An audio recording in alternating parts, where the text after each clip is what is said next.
बार एक सुनार के यहाँ गए। सुनार को कहा कि कुछ दान पुण्य भी करते हो कि ऐसे ही जीवन यापन कर रहे हो ऐशोराम में? उसने सीधा कर दिया, हम नहीं दान दून में विश्वास रखते। पूरा बातचीत की, फिर समझाया भी कि गीता में भगवान ने कहा जो बिना दान किए खाता है वो चोर है, और चोरी का माल जो हजम करता है उसकी दुर्गति होती है, जानवर की योनि में जाता है। इसलिए दान प्रत्येक मनुष्य को करना चाहिए। वो नहीं माना सुनार। उसने क्या किया, सुनार को धमकाया और उसकी तिजोरी से माल ले आया और ला करके संतों का भंडारा कर दिया। उसके बाद सुनार आया अपने व्यक्तियों को लेकर के, इकट्ठे करके उसके घर में जापू जी के, और लगे हल्ला करने। परस्पर लड़ाई हो गई, हाथापाई वाली नहीं, जुबानी लड़ाई। जापू जी ने कहा मैंने कोई डाका नहीं डाला, यदि कोई टैक्स नहीं देता तो सरकार छापा मारती है, कोई टैक्स चोरी करता है तो सरकार छापा मारती है। क्या छापा मारने को कहोगे कि डाका डाला सरकार ने? तो गीता में भगवान ने कहा, तो उसने पूरी व्याख्या करके बताया, चोर मैं नहीं, चोर तुम हो जो दान दिए बिना खाते हो। और कहा कि संत कोई नौकरी करेंगे, फैक्ट्री चलाएंगे? ये संत भजन करने के लिए संत बने। हम सब गृहस्थों का धर्म है इन संतों की सेवा करें, इनको कुटिया बनवाएं, इनको भोजन वस्त्र दें, ये गृहस्थों का धर्म है। भगवान के लिए मत कुछ निकालो, कम कम संतों की सेवा तो करो। पूरा समझाया। तो वो बोले हमारी नहीं श्रद्धा, हम नहीं देंगे। तो जापू जी बोले टैक्स देने में श्रद्धा किसी की नहीं होती, तब भी देना पड़ता है, नहीं दो तो सरकार जबरदस्ती लेती है। श्रद्धा से काम नहीं चलेगा, श्रद्धा से काम नहीं, यहाँ टैक्स देना पड़ेगा, नहीं दोगे तो जबरदस्ती ऐसे लूटेंगे हम। तो परस्पर दोनों का वाक युद्ध हो गया। उस समय राजा का एक नियम था, कहीं भी कोई विवाद हो तो लड़ो मत, यहां आओ हमारे पास, हम उसका फैसला करेंगे, लेकिन परस्पर कोई लड़ेगा नहीं। जो परस्पर लड़ेगा, चाहे दोष है कि नहीं है, लड़ाई ही एक भारी दोष है। चाहे कसूरवार हो चाहे बेकसूर हो, जो भी लड़ेगा वो जेल में जाएगा। यदि कोई किसी पर अत्याचार कर रहा है तो हम किस लिए बैठे? राजा ने कहा परस्पर क्यों लड़ते हो, हमारे पास आओ, हम सभा में बुलाकर उसको इंसाफ देंगे, लेकिन परस्पर कोई लड़ाई नहीं करेगा। तो ये सख्त ऑर्डर थे। तो जब जापू जी के घर के बाहर वाक युद्ध चल रहा था तो सिपाहियों ने सुन लिया, आ गए, जापू जी को और इस सुनार को पकड़ करके जेल में डाल दिया, क्योंकि लड़ रहे थे। लड़ना नहीं, सुनार ने कहा इसने चोरी की है, डाका डाला मेरे यहाँ, इसलिए मैं लड़ाई कर रहा हूं। तो सुनार से कहा लड़ क्यों रहे हो? यदि इसने डाका डाला तो राजा के पास जाओ, राजा करेगा इंसाफ, तुम स्वयं क्यों जज बन गए हो? ये तुम्हारी गलती है, चलो जेल में। जो बेकसूर सुनार था वो भी जेल में, और जिसने डाका डाला वो भी, दोनों ही जेल में। अब ये जेल में चले गए, नाम जाप तो उसका वहां भी चल रहा था जापू जी महाराज का। भक्त महल में बड़े बड़े विचित्र भक्त हुए। कई बार तो लगता है कि क्या विचित्र भक्त है, कितना गलत काम कर रहे, लगता है कि गलत कर रहे हैं। हाँ, हो सकता है कि यहाँ की सरकार कानून के हिसाब से गलत हो, लेकिन ये यहाँ के कानून से नहीं, वहां के कानून से चल रहे थे। इसलिए भगवान के आगे सच्चे थे, लेकिन दुनिया के आगे ये गलत थे। जापू जी महाराज दुनिया के हिसाब से गलत है और भगवान के हिसाब से ठीक है। तो दुनिया दुनिया के हिसाब से चलेगी, भगवान की संत भगवान के हिसाब से चलते हैं। तो दोनों को जेल मिली। अब इसको भगवान पे थोड़ा रोष आया, भगवान से कहा प्रभु ये आपने क्या किया? मैंने जो भी किया शास्त्र के अनुसार किया, आपके संतों के लिए किया, और आपके संतों की वाणी सुनकर ही मैंने सीखा है। और आपने भी गीता में कहा है जो बिना दान दिए अकेला खाता वो चोर है, आपने भी गीता में कहा वो चोर है। तो दंड तो इस नार को मिलना चाहिए, और दंड मुझको क्यों? मैं तो उससे आपका टैक्स लेकर के आपके संतों को तो खिलाता हूं।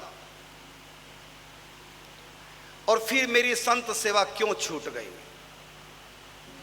रोने लगा, भगवान से प्रार्थना करने लगा, प्रभु आपके नाम का जप तो चल रहा है, लेकिन इससे भी ज्यादा महिमा आपके संतों की सेवा की है। यदि मैं इसी प्रकार जेल में रहा तो मेरी सेवा छूट जाएगी। रोने लगा, भगवान से प्रार्थना करने लगा, प्रभु अब तक जो मैंने शास्त्र पढ़े, संतों से सुना, उसके हिसाब से तो मैं ठीक ही हूं,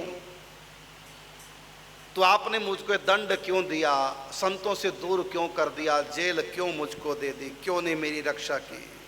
जेल में पड़ा हुआ भगवान से प्रार्थना कर रहा है, घर परिवार का चिंता नहीं।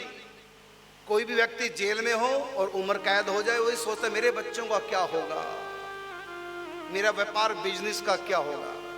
और ये रो रहे हैं, क्या सोच रहे हैं, संतों की सेवा कौन करेगा, मेरे घर से कोई भूखा ना चला जाए। पहले अपना धन पूरा लुटा दिया संतों पर और लोगों को लूट लूट के लुटा रहा है। तो भगवान ने सोचा कि इसमें राजा का कसूर क्या है,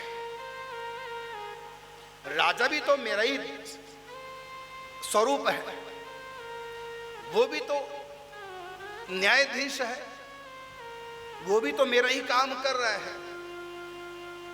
तो राजा ने अपने राज्य में जो कानून पारित किए हैं वो लगे हैं, और उसके अनुसार जो चलेगा तो राजा उसको इनाम देता है, और जो उसके प्रतिकूल चलेगा राजा दंड देता है। तो राजा को तो मैं कुछ कह नहीं सकता, क्योंकि राजा ने जो किया बिल्कुल ठीक किया।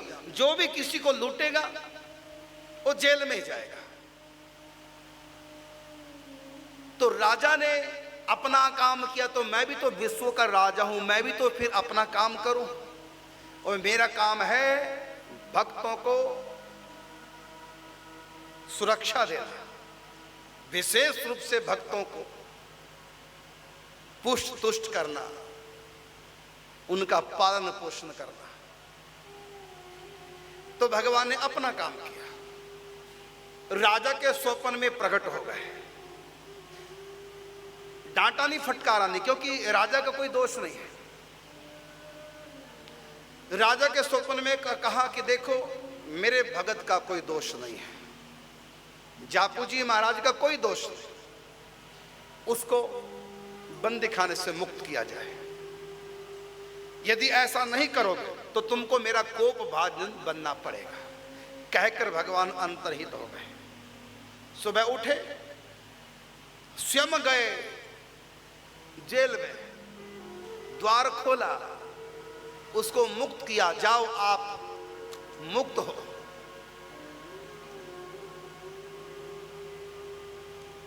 और यह भी बता दिया, भगवान ने स्वप्न आदेश दिया। उसने कहा मैं नहीं मुक्त होऊंगा, मैं तो जेल में ही रहूंगा। कहा क्यों? हम नहीं कुछ कहेंगे, बस मैं तो जेल में रहूंगा, नहीं मुझको बाहर जाना। ये क्या, अब तो रो रहे थे भगवान के लिए, बंदी खाने से मुक्त करो। भगवान ने आदेश दिया राजा को, राजा मुक्त करता, कहता हम नहीं जाएंगे। राजा ने पूछा क्यों? वो सब जानता है, ये काम उसका हाथ का नहीं, आप तो जाइए और मुझको अंदर ही पड़ा रहना। राजा गए, घर रात्रि हुई, सो गए। फिर दोबारा से स्वप्न में भगवान आए। स्वप्न में भगवान आए, राजा से कहा कि राजन सुनार को भी मुक्त कर दो, तभी वो बंदी खाने से बाहर आएंगे मेरा भक्त और संतों की सेवा करेगा। अगले दिन राजा जगे, जेल में गए, सुनार को भी मुक्त कर दिया। अब ये भी बाहर आ गए अपने आप। राजा ने जापू जी से कहा महाराज ये बताओ, कल हमने आपको बंदी खाने में मुक्त आजाद किया था, मुक्त किया था, बाहर क्यों नहीं आए? उसने कहा देखो मैंने तो ये सुना है, जिसके धन से संतों की सेवा होती है वो संसार के माया के बंध से मुक्त हो जाता है। तो सुनार के धन से मैंने संतों की सेवा की, तो सुनार को यहां से नहीं बल्कि भव सागर से भी, माया से भी मुक्त हो जाना चाहिए। इसलिए मैं भगवान पे नाराज था कि संतों के संतों की सेवा किया जिस सुनार के धन से, वो जेल में कैसे? जब तक वो मुक्त नहीं होगा तब तक मैं भी जेल से बाहर ले आऊंगा, उसको लेके जाऊंगा। और केवल इस जेल से नहीं, माया की जेल से भी मैं सुनार को मुक्त करता हूं। क्यों? क्योंकि उसके धन से, उसका लूट करके धन मैंने संतों को खिलाया, उसका फल तो उसको मिलेगा। ये माया से भी मुक्त। और माया से मुक्त कैसे होगा? जब ये संतों की अपनी श्रद्धा के साथ सेवा करेगा। तब राजा ने चमत्कार देख लिया था स्वप्न में। तो सुनार भी जापू जी के चरणों में गिर गया कि मैंने आपको डाकू माना, आप तो बहुत बड़े भक्त निकले हैं। कर्म तो आपका निंदनीय था, देखने में लगता है, लेकिन आपका भाव कितना ऊंचा है।